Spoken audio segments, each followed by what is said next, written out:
विधानसभा चुनाव को लेकर उत्तर भारतीय वोटर आखिर किस मूड में हैं, क्या सोच रहा है? क्योंकि अक्सर पिछले कुछ सालों की अगर बात करें तो उत्तर भारतीयों को लेकर महाराष्ट्र में राजनीति घूमती ही रही है। मुंबई में हमारे सहयोगी ने चुनावी चौपाल लगाई, देखते हैं। महाराष्ट्र 2024 विधानसभा चुनाव की तारीख जैसे जैसे नजदीक आ रही है वैसे वैसे सरगर्मियां तेज हो रही है और वैसे वैसे ये पूरा चुनाव दिलचस्प बनता जा रहा है। जहां एक तरफ शुरुआती तौर में भाजपा के तरफ से बैनर और पोस्टर लगाए गए थे, कटेंगे तो बटेंगे, वहीं दूसरी तरफ उत्तर भारतीय विकास सेना की तरफ से कल बैनर लगाया गया था कि कटोगे तो पिटोगे। ये बैनर महाराष्ट्र नवनिर्माण सेना के संदर्भ में जो है लगाया गया था। आपको बता दें इस वक्त हमारी मौजूदगी मुंबई के शेवरी सीट पर है, जहां पर सीधा टक्कर मनसे के बाला नांदगांवकर और शिवसेना यूबीटी के अजय चौधरी के बीच में है। यहां पर महायुति के तरफ से कोई भी उम्मीदवार उतारा नहीं गया है। ऐसे में माना जा रहा है कि कहीं ना कहीं आपसी समझौते के चलते महाराष्ट्र नवनिर्माण सेना को यहां पर महायुति की तरफ से समर्थन दिया जा रहा है। ऐसे में यहाँ के आम नागरिक का क्या मूड है, आम नागरिक क्या चाहते हैं, आम नागरिक ने बीते 5 साल में क्या काम देखे हैं, उस पर हम उनसे बात करेंगे। सबसे पहले आपसे जानना चाहूंगा, आपका नाम? मेरा नाम विनय सिंह है। विनय भाई, जो बीते 5 साल में यहाँ क्या कुछ काम हुए हैं, क्या माहौल है यहाँ पर इस वक्त, कौन जीत रहा है? कौन जीत रहा है मतलब जो लीडिंग पार्टी है उसका कैंडिडेट ना होने की वजह से हम लोगों ने, जो कार्यकर्ताओं ने, जो पब्लिक ने भी जो उनको सपोर्ट करने का, वो कुछ समझ में नहीं आ रहा। पब्लिक की दशा मतलब अफरा तफरी है कि मतलब कौन कहाँ जा रहा है, कौन किसको वोट दे, यही समझ में नहीं आ रहा है। यहाँ के मतदारों को तो ठीक से पता ही नहीं चल रहा है कि वो किसको, उत्तर भारतीय, खास करके हमारे उत्तर भारतीय समाज के मतदाता बहुत ये चुनावी समीकरण की जो नीति बनी है इससे बहुत दुखी है हमारा उत्तर भारतीय। क्योंकि जैसे आपने बताया उत्तर भारतीय काफी दुखी है, 25,000 से ज्यादा वोट है यहाँ पे उत्तर भारतीय का और काफी निर्णायक है। निर्णायक स्थिति में हम वार्ड क्रमांक 206 में हमने दिखा दिया, हम निर्णायक स्थिति में हमारा वोट है और हमारे नेतृत्वकर्ता भी निर्णायक स्थिति में, मगर हमको हमेशा दरकिनार कर दिया जाता है राजनीतिक क्षेत्रीय पार्टियों द्वारा। इसका हमको हमेशा से दुख रहा है और ये फिलहाल भी बरकरार है। आप लोगों के पास विकल्प नहीं है? हाँ, हमारे पास कोई विकल्प, हमारे पास विकल्प रह के भी हम उसको दे नहीं पा रहे हैं और राजनीतिक पार्टियां हमको हमारे विकल्पों को दरकिनार करके दूसरे लोगों को मौका दे रही हैं, जो कि अक्षम लोग हैं। पिछले चुनाव में भी, लोकसभा चुनाव ने भी ये सिद्ध किया कि उम्मीदवार सही ढंग से नहीं उतारा गया और जो पूरे भारत का जो लोकसभा चुनाव में जो रिजल्ट रहा है वो इस बात को दिखा रहा है कि कहीं ना कहीं केंद्रीकरण के नाते होता क्या है कि बड़ी राजनीतिक पार्टी वो केंद्रीय नीतियों के तहत निर्णय करती हैं, जो कि क्षेत्रीय कार्यकर्ता यहाँ का जो लोकल नागरिक है वो क्या चाहता है वो नहीं जानते। तो यहाँ के क्षेत्र के निर्णायक लोगों को ये जिम्मेदारी अगर देंगे तो ज़्यादा सफल चुनाव के नतीजे हो सकते हैं। आपका नाम? मैं रमेश चौबे। रमेश भाई, क्या माहौल है यहाँ पर, कौन जीत रहा है? माहौल तो इस तरह से जो दिख रहा है, पिछला भी जैसे ही लोकसभा का चुनाव अभी जल्दी से अभी गया हुआ है, नया निशानी लेकर के उद्धव बाला साहब ठाकरे और महाविकास आघाड़ी के लोग चुनाव में उतरे थे और एक अच्छा रिजल्ट के साथ अरविंद सावंत को लीड मिली है। इस बार उन्होंने बीजेपी के बिना साथ दिए, हर बार तो होता था कि बीजेपी साथ में रहती थी, बीजेपी का हमेशा इस तरह का घमंड रहा है कि हम रहेंगे तो ही शिवसेना यहाँ पे जीतती है, लेकिन ऐसा उनका घमंड। और नया चुनाव चिन्ह लेकर के नई चुनाव चिन्ह को यहाँ की जनता ने जिताने का काम किया। 50,000 के ऊपर का लीड अरविंद सावंत को मिला, उन्होंने हैट्रिक किया है और दिख तो इसी तरह से रहा है कि इस बार अजय चौधरी हैट्रिक करने जा रहे हैं और उनको कोई नहीं रोक पाएगा और मसाल यहाँ से विजयी होने जा रहे हैं। अजय चौधरी बीते 2 बार से जो सिटिंग एमएलए है, क्या कुछ काम उन्होंने किया है? जी बिल्कुल, उन्होंने आज है ना म्हाडा के प्रश्नों को उठाने का काम किया विधानसभा के अंदर है ना। अगर म्हाडा के प्रश्नों को, इसके पहले पृथ्वीराज की चौहान की सरकार थी, उस चौहान की सरकार में भी उन्होंने म्हाडा के प्रश्नों को उठाने का काम किया। आज 388 जो सारी चीज़ें हैं म्हाडा के रिलेटेड, उन सारी चीज़ों पर उन्होंने काम किया। उस समय इसी सरकार आई, उनके सीएम ने उस समय शायद नहीं सुनाई दिया, फडणवीस साहब को भी नहीं सुनाई दिया, लेकिन बाद में मुख्यमंत्री जब उद्धव बाला साहब ठाकरे जब बनते हैं तो उन्होंने इनके प्रश्नों को गंभीरता से लेते हुए जनता के हितों में काम करने का काम किया, जिससे 38,000 परिवार प्रभावित हुए और उनको अच्छा इस चीज़ का लाभ मिलने वाला है। जमीनी मुद्दे क्या कुछ है यहाँ पर? जमीनी मुद्दे जो वाटर गटर मीटर की समस्या इस वार्ड के अंदर है, इस पूरे विधानसभा के अंदर है, उन सारी चीज़ों पे अगर खरा उतरने का काम अगर विधानसभा में किसी ने किया है तो ये अजय चौधरी के द्वारा हुआ है, जो कि प्रैक्टिकल है, दिखता है। जमीनी हकीकत तो यही है यहाँ पर। क्या कुछ कहेंगे जमीनी जो हकीकत है इस पर, ये जो 10 साल में उन्होंने काम जो ये जिक्र कर रहे हैं हमारे साथ, क्या कुछ उस पर कहेंगे? मुझे बड़े दुख के साथ कहना पड़ता है कि हम आज 2024 में खड़े हैं, लगभग हमारे आज़ादी को 75 साल से ज़्यादा हो गए और अब भी हम गटर वाटर मीटर यही चीज़ों पे बात कर रहे हैं। जाके अब अगर हम देखा जाए तो देश प्रगति के राह पे चल रहा है। अगर केंद्र में कहें तो मोदी जी देश को एक नई ऊंचाई पे ले जा रहे हैं। प्रदेश में देश का नाम हो रहा है। पूर्व में जो देश की प्रतिष्ठा थी, देश को क्या कीमत मिलती थी, ये आप सभी जानते हैं, इसमें मैं कहने की ज़रूरत नहीं है। अगर एक पढ़ा लिखा व्यक्ति होगा तो उसे पता है, जब वो प्रदेश में जाता है, यूएस जाता है, ऑस्ट्रेलिया जाता है, तो हमारे देश के और एक भारतीय होने के कारण कितना गर्व महसूस होता है। तो अगर अब भी वाटर गटर मीटर यही मुद्दे लेके अगर 10 साल बाद भी अजय चौधरी जी साहब ये मुद्दे को लेके आगे जा रहे हैं, तो मुझे बहुत दुख हो रहा है कि 10 साल में फिर उन्होंने क्या किया। अगर 10 साल में भी वाटर गटर मीटर ये मुद्दे अगर नहीं सॉल्व कर सके, इनको इतना अच्छा मौका था कि कोविड में जब लोगों की समस्या इतनी भयानक थी, जब पेशेंट्स बढ़ रहे थे, तब वो कोविड में स्वयं आके लोगों के बीच रह के काम करें, पर ये नहीं हो पाया। कोविड में लोग दर दर भटक रहे थे, लोगों को सब्जियां नहीं मिल पा रही थी, लोगों को अनाज नहीं मिल पा रहा था, लोग समझ नहीं आ रहा था, क्योंकि ये एक ऐसी स्थिति थी कि क्या किया जाए। मानव जाति पे, मानव समाज पे ये भयानक स्थिति थी जो 100 वर्ष बाद आई थी। पर इस समय का मौका लेके ये पावर में थे, उद्धव साहब खुद सीएम थे, पर लोग जानते हैं, जनता जानती है कि सीएम साहब खुद के घर से बाहर नहीं निकले। माझं कुटुंब माझी जबाबदारी, मतलब आप खुद अपनी जवाबदारी, अपना परिवार संभालो, मैं मेरा परिवार संभालता हूँ, इतने तक सीमित रह गए। ये बड़ा दुख की बात है। इसके आगे बड़ा विचार हो सकता है। मुझे लगता है कि बाळा नांदगावकर साहब 5 वर्ष यहाँ पर आमदार थे। उन्होंने कुछ योजनाएं लाई थी जो गटर वाटर मीटर के अलग थी। उन्होंने नरे पार्क में library, swimming club, sports complex, ऐसी सारी योजना लाए थे। शिवड़ी में अगर आप जानते होंगे तो पूरे विश्व से फ्लेमिंगो आते हैं, एक सह तीमा पे फ्लेमिंगो आते हैं, और जो देखने के लिए काफ़ी जगह से, भारत से, मुंबई से, बल्कि देश के हर एक राज्य से लोग आते हैं, फोटोग्राफर्स आते हैं वो देखने के लिए। तो वहाँ पे वो एक बेड बना रहे थे जिससे वो डेवलपमेंट होता, एक टूरिज्म स्पॉट होता, स्थानिक लोगों को रोजगार मिलता। पर यूबीटी के लोगों ने उस समय इस डेवलपमेंट का विरोध किया। ये लोगों को सिर्फ गटर वाटर मीटर में उलझाए रखना चाहते हैं, उसके आगे कुछ नहीं देखते। तो हमें लगता है आज पढ़े लिखे लोगों ने कुछ इसके आगे का विचार करना चाहिए। हमारे बाप दादा भी गटर वाटर मीटर पे फंसे रहे, हम भी गटर वाटर मीटर पे फंसे रहेंगे तो हमारी तरक्की नहीं हो पाएगी। कह रहे 10 साल में भी गटर वाटर मीटर पे ही फंसे रह गए। बिल्कुल नहीं, जब इन्होंने जो कहा वो बिल्कुल सच है, लेकिन बोलना का मतलब ये है कि वाटर गटर मीटर अगर समस्या है तो ये है। और ये जब नांदगावकर साहब चुन करके आए थे तो उन्होंने भी चीज़ों को पूरी तरह से निपटाने का काम, करने का काम अगर किया भी होगा तो उनसे भी नहीं हो पाया। अजय चौधरी साहब ने इस 10 सालों में बहुत अच्छा काम किया और 5 साल उनको जनता एक बार और मौका देगी तो इन चीज़ों से भी वो निपटने की तैयारी में है। और इस बार वो नक्की सच में हैट्रिक करने जा रहे हैं और जनता का मूड है पूरी तरह से। पहली बार ऐसा हो रहा है कि सत्ताधारी पक्ष के पास उनके खिलाफ में उम्मीदवार देने तक के लिए नहीं है। ये पहली बार ऐसे होने जा रहा है इतिहास एक तरह से कि सरकार पक्ष के पास उम्मीदवार नहीं अजय चौधरी के खिलाफ देने के लिए। मतलब अजय चौधरी के काम से शायद वो डरे हुए हैं। लास्ट मोमेंट में नाना हम बोले कुछ जैसे लोगों को उतारा जाता है, फिर उनको सिंधे का धनुष बाण देकर के दिया जाता है, दूसरे दिन पता चलता है कि नहीं एफबी पे चला है, सोशल मीडिया पे चला है, बाद में नाना हम बोले को भी धीरे से हटा लिया जाता है। सत्ताधारी पक्ष ने नवाब मलिक को बोला कि अंतर्राष्ट्रीय गुंडा है, ये है वो है, उनका दाऊद से कनेक्शन है। आज उसी सत्ताधारी के अलायंस के अजीत पवार के साथ में नवाब मलिक को वहाँ से टिकट देने का मानखुर्द से काम किया गया और वो उनके उम्मीदवार हैं। तो जनता सब देख रही है, जनता मूर्ख नहीं, जनता को पता है। और यूबीटी के साथ, महाविकास आघाड़ी के साथ, शरद पवार के साथ, उनके अलायंस के साथ जनता आज इस बार खड़ी है महाराष्ट्र के विधानसभा में। नवाब मलिक के साथ साथ अजीत पवार के ऊपर भी इरिगेशन घोटाले के आरोप लगाए गए थे, कोऑपरेटिव हाउसिंग घोटाले के आरोप लगाए गए थे और उसके बावजूद उन्हें पार्टी में शामिल कर लिया गया था। बात तो इनकी भी सही है। अब ये रहा बीजेपी का और एकनाथ शिंदे जी का, शिवसेना का व्यक्तिगत प्रश्न है। अब वो किसके साथ जाएं या किसके साथ न जाएं, तो इसमें अब ये राजनीति समीकरण होता है। समर्थन तो मनसे को भी वही दे रहे हैं ना, समर्थन के तहत ही यहाँ पर उम्मीदवार नहीं उतारा गया। बिल्कुल, अब ये समर्थन दिया जा रहा है, पर समर्थन क्यों दिया जा रहा है आप एक चीज समझिए।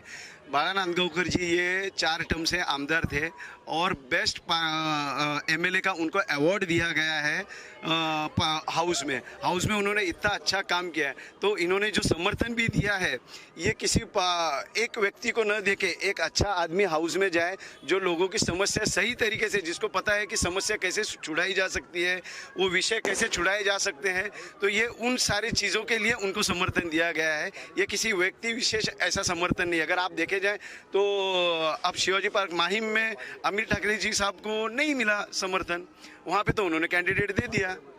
लेकिन कैंडिडेट को विड्रॉ करने के लिए कहा जा रहा है, दबाव बनाया जा रहा है। कोई दबाव, कोई किसी पे दबाव नहीं बना सकता। लोकशाही है, हर आदमी अपने मर्जी का मालिक होता है, हर कोई अपने हिसाब से काम करते रहता है, तो कोई किसी पे कोई दबाव नहीं। बाला नांदगांवकर क्योंकि मनसे के उम्मीदवार है और ऐसे में कल पोस्टर्स लगे थे उत्तर भारतीय विकास सेना की तरफ से कि कटोगे तो पिटोगे, क्योंकि मनसे जो है लगातार 2007 के बाद से ही उत्तर भारतीयों को लेकर आक्रामक दिखी है कहीं ना कहीं। तो इन सारी चीजों के बावजूद क्या उत्तर भारतीय वोट करेंगे उन्हें? बिल्कुल करेंगे। क्यों करेंगे मैं बताता हूँ। क्योंकि मीडिया जो चीज़ पोर्ट्रे करती है वो चीज़ एकदम अलग होता है और वास्तव में चीज़ अलग होती है। मैं आपको उदाहरण देता हूँ। समझिए, मेरे दादाजी यहाँ पे मुंबई में आए हुए थे। मेरे दादाजी के बाद मेरे पिताजी, जिनका जन्म गांव में हुआ, पर दादाजी वहाँ जाने के बाद पिताजी यहाँ आए, मेरा जन्म यहाँ पे हुआ, मैं यहीं पे पला बड़ा, यहीं पे मेरा शिक्षण हुआ, यहीं पे मेरा रोजगार है। और अब जब मैं गाँव जाता हूँ तो मुझे गाँव के लोग कहते हैं कि ये तो प्रदेश के हैं, ये यहाँ के नहीं है। तो हमारे जैसे लोग जो यहाँ पे पले बड़े हुए हैं, अब समझिए मेरी बच्ची को अगर स्कूल में एडमिशन चाहिए और अगर मेरी बच्ची को एडमिशन नहीं मिल के दिल्ली के किसी बच्चे को मिल जाए, हरियाणा के किसी बच्चे को मिल जाए या बिहार के किसी बच्चे को मिल जाए, तो मैं यहाँ तो स्थानिक हूँ ना, मुझे तो दुख होगा। तो मनसे का कहना क्या है कि पहले स्थानिक लोग जो हैं, फिर वो किसी भी जाति या धर्म के हों, पहले उनकी सुविधा पूरी हो जाए, फिर उसके बाद बची हुई सुविधा बाकी के लोगों को दिया जाए ना। हमारे घर का अनाज पहले हम हमारे घर वालों को देते हैं। जब हमारे घर का परिवार का पेट भरा होगा तब तो हम मेहमान का स्वागत करेंगे। जब अपना ही पेट खाली होगा तो हम मेहमान को क्या खिलाएंगे। आपका नाम? सतीश तिवारी। तिवारी जी, जैसे ये कह रहे हैं, लेकिन संविधान ने सबको हक दिया है, कोई कहीं भी जा सकता है, कोई कहीं भी जो है रोजगार ढूंढ सकता है, अपने बच्चों को पढ़ा लिखा सकता है। क्या स्थिति, क्या माहौल है यहाँ पर? देखिए, ऐसा है कि हम यहाँ उत्तर भारतीय के नाते पे जुड़े हुए हैं। सबसे बड़ी बात मैं एक ही चीज़ बोलूँगा, जो नारा आज दिया गया है वो 100 साल पहले देना चाहिए, बटोगे तो कटोगे। उत्तर भारत के नाते, हिंदुत्व के नाते हम जब जब बटे हैं, जब जब कमज़ोर हुए, तब तक हम कटे हैं। तो आज स्थिति में ऐसी है, मैं भारतीय जनता पार्टी के नेताओं से बहुत ही ज़्यादा नाराज हूँ। मैं खुद एक हूँ कि यहाँ पे कैंडिडेट देना चाहिए था। यहाँ हिंदुत्व के लिए, लोगों के महाराष्ट्र के हित के लिए लोग वोट करना चाहते हैं। आज उनके पास कमल दमाना चाहते हैं, लेकिन आज उन्हें कोई पर्याय नहीं है। आज उत्तर प्रदेश के नाते आज एक ही ऐसी पार्टी है, बोरीवली से संजय उपाध्याय को न्याय दिया, विद्या ठाकुर को न्याय दिया। मुझे बताइए उत्तर प्रदेश के लिए कौन सोचता है? इसी वार्ड में, इसी विधानसभा में हम उत्तर भाजपा 25-30 हजार है, हमें कोई पूछता भी नहीं है, हमें नेतृत्व नहीं दिया जाता है। जबकि हमारा उत्तर, यहाँ पे आप देखिए, एक एडवोकेट है, कोई बिजनेसमैन है, कोई डॉक्टर है, अच्छे उत्तर भारतीय समाज में महाराष्ट्र में योगदान कर रहे हैं। लेकिन आज भारतीय जनता पार्टी छोड़कर उत्तर प्रदेश के मामले में, हिंदुत्व के मामले में कोई न्याय देने वाले पार्टी नहीं है। यहाँ मौजूदा सीट पर अभी जिस तरह आप कह रहे हैं, मायावती ने नहीं उतारा है अपना उम्मीदवार, तो उत्तर भारतीय किस तरफ जाएंगे? देखिए, उत्तर भारतीय एक ही मैं फिर कहूंगा, जो हिंदू हित की बात करेगा वही इस महाराष्ट्र में राज करेगा। मुझे इतना ही समझ में है, जब मेरी पार्टी आदेश देगी, अगर मेरी पार्टी बोलती है मनसे को सपोर्ट करो, तो मैं मनसे को सपोर्ट करूंगा कि मेरी पार्टी ऐसी है जो देश हित की बात करती है, मेरी पार्टी ऐसी है जो महाराष्ट्र हित की बात करती है, मेरी पार्टी ऐसी है जो हिंदुत्व की बात करती है। अगर मेरी पार्टी कहती है कि आपको महाराष्ट्र नॉर्थ को समर्थन देना है, जो कि राज साहब ठाकरे ने अपनी भूमिका बदली है, लोकसभा में हिंदुत्व के नाते, ओपनली हिंदुत्व के नाते ऐसे नेता प्रखर चेहरे में उभर आए हैं। अगर वो हिंदुत्व आगे आते हैं, उत्तर प्रदेश के लोगों को संभाल के लेते हैं, तो इस बार भारतीय जनता पार्टी का कार्यकर्ता या का मतदान उनको वोट करेगा, अगर हमारे पार्टी का आदेश होगा तो। महाराष्ट्र में क्या कुछ समीकरण है, क्योंकि बात इस सीट की नहीं है, 30 लाख वोटर्स मुंबई में है, उसके अलावा नासिक औरंगाबाद बेल्ट पर भी उत्तर भारतीयों की भूमिका है। इस सीट पर उम्मीदवार नहीं है मायावती की, लेकिन क्या जिस तरह से लोकसभा में उत्तर भारतीयों ने भाजपा का साथ इस बार छोड़ा था, विधानसभा में साथ देंगे? देखिए, ऐसा है ना, हम महाकाल की नगरी से आते हैं, काशी की नगरी से आते हैं, जहाँ पे देवभूमि बोला जाता है। जब जब इस समाज जिस तरफ झुकाव रखता है उस तरफ सत्ता आती है। ये पहले के 100 साल का उदाहरण आप उठा के देख लीजिए। केंद्र में जब उत्तर प्रदेश का नागरिक जिस तरफ झुकाव रखता है, सरकार वहीं पे आती है। हर बार मुंबई में, महाराष्ट्र में उत्तर प्रदेश का आदमी जिस तरफ झुकाव रखता है उस तरफ सरकार आती है। और इस टाइम वापस भारतीय जनता पार्टी महायुति सरकार इसी उत्तर प्रदेश के नागरिकों के दम पर आएगी। इस सीट पर और महाराष्ट्र में वो क्या मुद्दे होंगे जिसे लेकर आम नागरिक वोट करने वाले इस बार? देखिए, इस वक्त सबसे बड़ी बात, मोदी जी तो एक तो प्रगति का समुद्र बहार है। आप देखिए, अगर इसी शिवड़ी में मैं छोटी सी बात करूंगा, आप बगल में खड़े हैं, आप देख रहे हैं बगल में शिवड़ी नावा सभा का सबसे बड़ा ब्रिज अगर किसी सरकार ने किया है तो भारतीय जनता पार्टी की सरकार ने किया है। आज हम गटर मीटर भी फंसे हुए हैं। आप मुझे बताइए इस साल में हमें सब यहाँ 50-50 साल के लोग पूरे में वही गटर, वही मीटर, वही गंदगी, और हमारे जो मौजूदा विधायक हैं वो समस्या जरूर उठाते हैं, मैं मानता हूं उनकी बात। एक समस्या का हल दिखाइए मुझे किया हुआ, एक अच्छा प्रकल्प लाए हो, सरकार थी ना उनकी 2.5 साल, क्यों नहीं लाए आपने? जब जब वोट किया है तब तक मराठी मानुस यहाँ से हद पार हुआ है। 2 ही व्यक्ति ऐसे हैं जो इस विधानसभा का नेतृत्व करते हैं, एक मराठी मानुस, एक उत्तर भारतीय। जब जब मराठी मानुस उत्तर भारतीय शिवसेना वोट किया है वो पहले दहीसर गया है, फिर नाला सोपारा गया है, अब हद पार होते जा रहे हैं। मुझे पता है मराठी मानुस का आवाज कभी उठाया उन्हें, उत्तर प्रदेश के तो लोग दूर क्यों रह गए? तो मौजूदा विधायक को गिराना ये हमारा दायित्व बनता है कि अगर हिंदू हित की जो बात करेगा, जो नवाब मलिक के साथ खड़ा रहेगा, जो अफजल गुरु के साथ खड़ा रहेगा। हाँ, अफजल गुरु के कब्र पे सजाने का काम कर रहे हो आप लोग, क्या आप क्या दिखाना चाहते हो आप लोग? देखिए इस वक्त मैं एक ही चाहता हूं, हिंदू के हित में जो बात करेगा उसी के लिए हम खड़े करके आज एक ही राष्ट्र बचा हुआ है। इसके पहले मेरे पिया गए रंगून किया है, वहां से टेलीफोन, ये हम बोलते थे सबसे बड़ा हिंदू तो कब कंट्री था, आज इस्लामिक हो चुका है। इंडोनेशिया सबसे बड़ा हिंदू कंट्री था, आज इस्लामिक हो चुका है। नेपाल आज क्रिश्चियनिटी हो चुकी है। आज मुझे बताइए भारत में सिर्फ हिंदू राष्ट्र बचा हुआ है। अगर हम हिंदुओं का अगर हम एकजुट नहीं होंगे तो जाएंगे कहाँ? इसलिए कहता हूँ बटेंगे तो कटेंगे। नवाब मलिक की बात आपने की, लेकिन नवाब मलिक को अजीत पवार ने, जो सहयोगी है भाजपा के सहयोगी दल है, उन्होंने ही टिकट दिया है, उन्हें और उनकी बेटी को भी टिकट दिया है। नहीं, बहुत गलत किया है। मैं बोलता हूं, मैं भारतीय जनता पार्टी का पता नहीं गलत किया है, और भारतीय जनता पार्टी अपने स्टैंड पे कायम है। हम नवाब मलिक का समर्थन नहीं करेंगे, उन्हें कोई मदद नहीं करेंगे, पहले दिन से और आज तक यही भूमिका भारतीय जनता पार्टी की रहेगी। आपका नाम? विनय पांडे। विनय पांडे जी, क्या माहौल है इस सीट पर, क्या लग रहा है, क्या मुद्दे होंगे इस बार? देखिए मुद्दे यहाँ पर 2 ज़्यादा हैं। एक तो जो पुराना मुद्दा लोकसभा के समय में वो मुद्दा खत्म नहीं हुआ है, जो भी कुछ उद्धव ठाकरे और शरद पवार जी के साथ हुआ, ये मुद्दे जिंदा है। ये चाहे कितना भी ये लोग प्रयास कर ले, सारी चीज़ें कर ले, मुद्दे मरने वाले नहीं। दूसरी चीज़ मैं आपको ये बताना चाहूँगा कि उत्तर भारतीयों की हिफाजत यहाँ पर जिसने की बॉम्बे में, सबसे ज़्यादा कांग्रेस ने की। उन्हीं के 2 नेता लेकर आप लोग बैठे हो, राजन सिंह और कृपाशंकर सिंह, जिन पर आप ही लोगों ने आरोप किए थे भ्रष्टाचार के, रिवॉल्वर के, सारे आप लेके बैठे हो। आपके यहाँ आते क्लीन हो जाते। सबसे बड़ी बात यह है कि समीकरण हर सीट का अलग होता है। यहाँ पर 23,500 उत्तर भारतीय और मुस्लिम है जो उत्तर भारत से। हम ये चिल्ला दे जो हिंदू हित की बात करें, हिंदू मैं भी हूँ ना, मेरी विचारधारा अलग हो सकती है, मेरी सोच हिंदुत्व के बारे में अलग हो सकती है, हर एक की अपनी सोच होती है, लेकिन तरीका होता है कि सीटें जो होती है। अब यहाँ पर देखिए बाड़ा नांदगांवकर खड़े, मेरे बहुत अच्छे मित्र हैं, उजाला जी यहीं पर है कहीं, मेरे बहुत अच्छे मित्र हैं।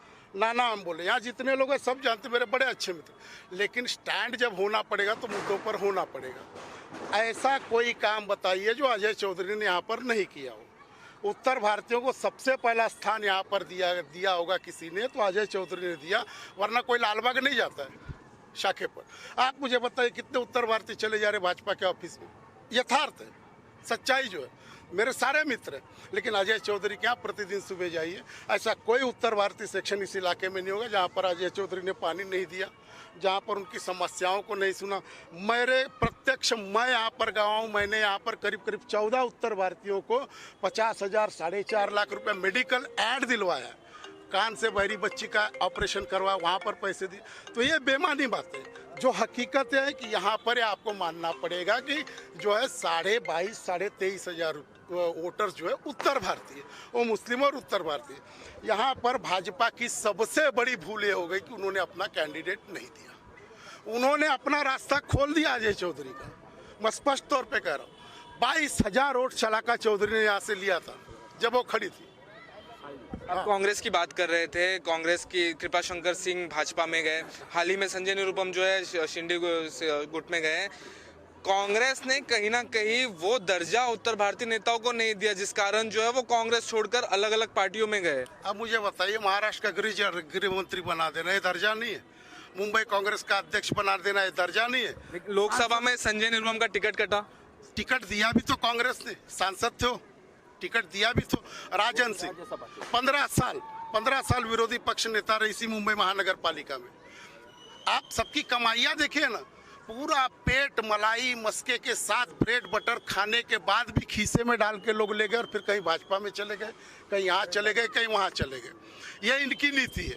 ये लोग जाने के बाद साफ कैसे हो जाते मैं नहीं समझता हूँ। सबसे बड़ी बात भाई साहब मुद्दा मैं ये उठाना चाह रहा था, भाजपा ने ही शिवसेना अजय चौधरी का रास्ता जीतने का क्लियर कर दिया है। जी बिल्कुल, जिस तरह से ये कह रहे हैं कि भूमिका स्पष्ट नहीं होती है राज साहब की, और उस तरह से अगर फिर से बीते 2-3 साल से उन्होंने हिंदुत्व का मुद्दा उठाया, ऐसे में विधानसभा चुनाव के बाद वापस मराठी मानुष का मुद्दा लेकर अगर वो आते हैं और फिर से कहीं ना कहीं अगर आक्रामक हो जाते हैं तो फिर ये मुश्किल हो जाएगी। देखिए, दो चीज़ है बहुत इंपॉर्टेंट, बहुत है हिंदुत्व के लिए मैं बोलना चाहता हूँ। राम मंदिर, जिस भगवान राम को काल्पनिक कांग्रेस ने बताया, डीएमके के लोगों ने हिंदुत्व को डेंगू बताया, बीमारी बताई, वीर सावरकर जी को राहुल गांधी जी ने गाली दिया, उसके साथ खड़े हो आप। जो मेरे भगवान का राम का नहीं हो सकता तो मेरा कभी नहीं हो सकता। ये एक पीठ पे मारने से वो बहुत बड़ा जख्म देके गए हैं कांग्रेस, जिस कांग्रेस को उत्तर भारतीय समाज हमेशा सपोर्ट किया हुआ है। एक बोलते हैं ना, बाप दादा का प्रॉपर्टी समझते थे उत्तर भारतीयों को, उसके दम पर हमेशा कांग्रेसों ने सरकार पाई है। क्या किया? हमारे भगवान राम को कपिल सिब्बल ने काल्पनिक बताया। अरे इतनी शर्म नहीं थी कि आप उद्घाटन में, भगवान राम के उद्घाटन में भी आप गए नहीं? क्या बताना चाहते हो हमको आप?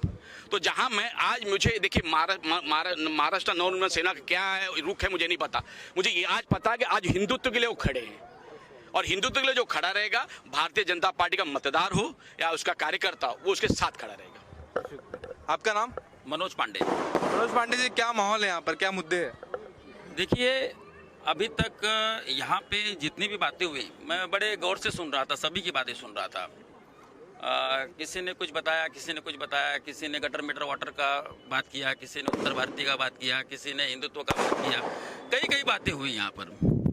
लेकिन जहाँ तक मेरी समझ का सवाल है, देखिए मैं इतना ही जानता हूँ, मैं एक साधारण उत्तर भारतीय हूँ, एक अपने बाल बच्चों के साथ, मेरी ये तीसरी चौथी पीढ़ी है।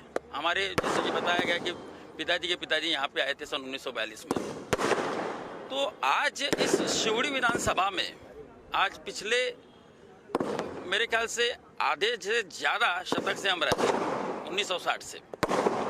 तो यहाँ पे जब भी हम जैसे उत्तर भारतीयों को जब किसी चीज़ की ज़रूरत पड़ती है, जब किसी चीज़ की हमें पर्सनली ज़रूरत पड़ती है, तो हमारे लिए एक ही पार्टी खड़ी रहती है, क्योंकि उसी पार्टी का नगर सेवक भी उसी पार्टी का है, विधायक भी उसी पार्टी का है और सांसद भी उसी पार्टी का है।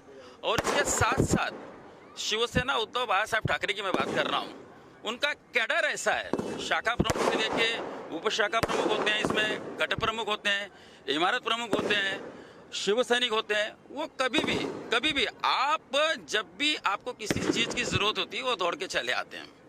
और शिवसेना की शाखा में जाने वाले किसी भी व्यक्ति को उसकी जात नहीं पूछा जाता, तो उत्तर भारतीय है या मराठी भाषी है, गुजराती है, मारवाड़ी है, मुस्लिम है, ये नहीं पूछा जाता। उसको ये पूछा जाता है कि तेरी तकलीफ क्या है, तेरा यहाँ आना कैसे हुआ, हम तेरे लिए क्या कर सकते हैं, ये पूछा जाता है। तो पिछले सालों साल से जो मैं इस विभाग में, शिवड़ी विभाग, शिवड़ी परेल विधानसभा आप बोलिए, लालबाग काला चौकी का एरिया बोलिए, ये मराठी बहुल इलाका है, इसमें उत्तर भारतीय भी काफ़ी बड़े पैमाने पे रहते हैं। कभी मैंने यहाँ पर भेदभाव नहीं देखा कि आप उत्तर भारतीय हैं इसके लिए आपके साथ कोई दूजा भाव है, ऐसा मैंने कभी नहीं देखा। और जो पार्टी आपके लिए खड़ी होती है, उस पार्टी के लिए जब चुनाव में उसको जरूरत होती है, तो उस पार्टी के लिए हमें भी खड़ा होना चाहिए, ऐसा मेरा मानना है। तो हमारा स्टैंड पूरा क्लियर है, हम शिवसेना उद्धव बाला साहेब ठाकरे के साथ सिर्फ इसीलिए हैं क्योंकि जब भी हमें किसी व्यक्ति चीज़ की जरूरत पड़ती है तो हमारे लिए वो दौड़ के आते हैं, वो हमारे लिए हैं तो हम भी उनके लिए हैं। That's all. यहाँ पर तमाम वो आम नागरिक, वो वोटर्स अलग अलग मुद्दों को लेकर उन्होंने अपनी वो सारी तमाम बातें हमारे सामने रखी। क्या मुद्दे रहेंगे, किस तरह से यहाँ पे विकास हुआ है और किस तरह से आने वाले समय में यहाँ के लोग अलग अलग पार्टियों के साथ जो है नजर आएंगे, अलग अलग मुद्दों पर वोट करेंगे और उसके बाद इस सीट पर किसकी जीत होगी ये देखना बेहद दिलचस्प हो जाता है। मुंबई से वीडियो जर्नलिस्ट कुणाल के साथ